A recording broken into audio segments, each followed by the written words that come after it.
$5,000 can turn a car warning light from a crisis into a bad afternoon. In 2025, the average check engine-related repair cost $554.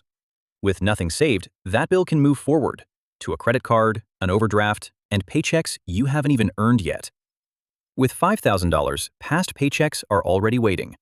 Cover a $1,500 surprise, and $3,500 is still standing between you and the next one. That is what the number changes. Which paycheck has to pay for bad luck? And sooner or later, the balance will drop. When it does, the system may be proving it worked. But first, why does that first transfer keep getting postponed, even when the goal matters? Watch one paycheck. Payday arrives, and checking looks healthy for about 6 minutes. Then rent leaves. Groceries happen. Gas, insurance, subscriptions, and one completely ordinary week take their turns. Nothing dramatic happened, but saving was waiting at the back of the line, so it gets whatever survived. Sometimes that is nothing. In 2026, KPMG asked U.S. consumers to look back at their savings account balance at the end of 2025. 31% said it was under $1,000. The month does not need one spectacular emergency to keep savings low. When saving comes last, ordinary bills can keep shrinking what reaches it. So don't search for savings at the end of the month. Change the order at the beginning. Your paycheck splits at the door before the month can claim all of it. The setup takes 2 moves. First, give the money somewhere else to live, a separate, federally insured savings account, away from the card and checking balance you see every day. A high-yield account adds interest. The transfer is what builds the balance. Second, schedule that transfer for payday, just after the deposit clears, not at the end of the month, not whenever you remember. Payday. Now the decision happens once instead of starting over every month. In a UK workplace experiment, automatic enrollment raised participation in short-term saving by 48 percentage points over manual opt-in. Same saving option, different starting position. One group had to act to begin, the other had to act to stop. The transfer cannot depend on feeling motivated again next month. The bills will arrive on schedule either way. But automation creates a new question. What amount can move every payday without bouncing straight back? Put 3 gross incomes on the same track. Everyone starts at 0. Savings gets 5%.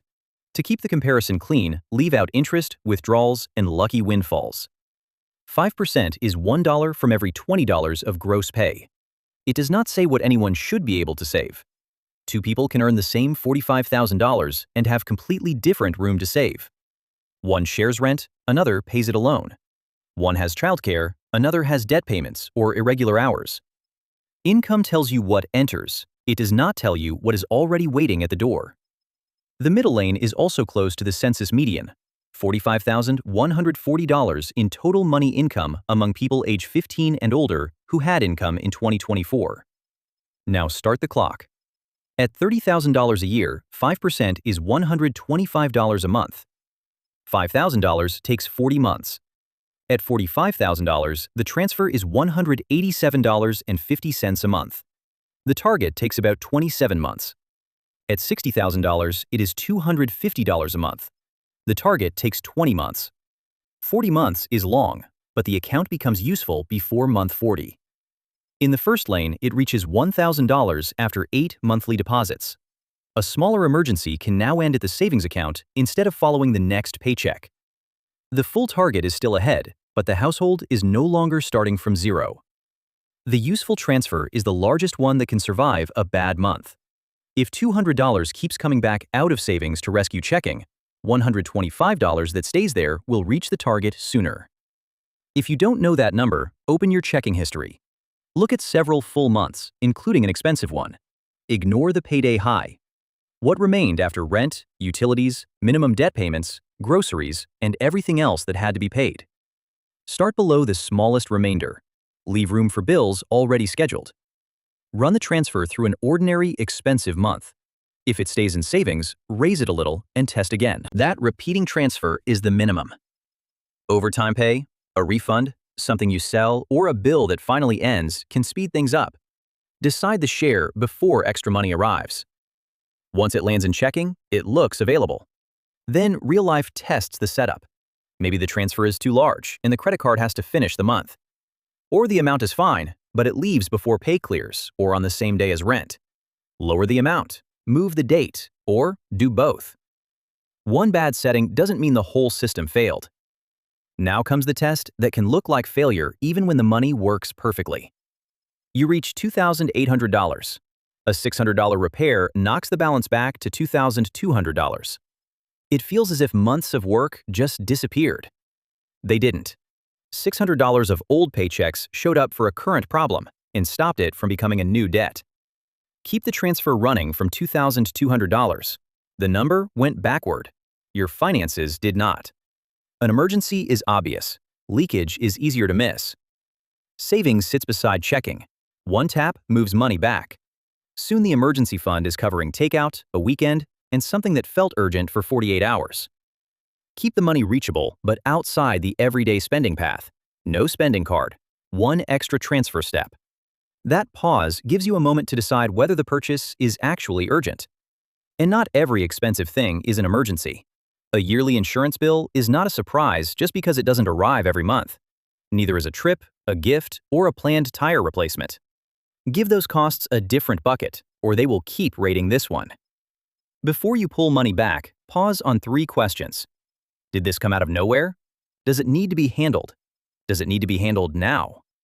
If you knew it was coming, it needs another bucket. If it can wait, let it wait. Now the $5,000 target makes more sense. The Federal Reserve asked adults about 3 major expenses: a vehicle repair or replacement, a house or appliance repair, and an unexpected major medical expense. Among people who had one of those expenses and knew its cost, the median answer in every category landed between $1,000 and $1,999. $5,000 will not be enough for every household or every emergency. A one-income household, an older car, a high deductible, or expensive housing can call for a larger buffer. But as a first checkpoint, it can absorb one expense in that range without sending the balance all the way back to zero. You can compare a repair instead of accepting the first price in a panic. A late reimbursement can become irritating instead of dangerous. A checking account timing problem doesn't automatically become a fee. And after $5,000, don't make one pile do every job. Keep emergency money ready. Put predictable future costs in their own bucket. Only then ask what can serve longer goals. If groceries are the reason that payday transfer keeps shrinking, the next episode explains why that bill became so hard to read. For now, picture the same warning light, same repair. This time, bad luck is paid by money already earned instead of money not yet earned. It is still a bad afternoon. It no longer owns the next several paychecks.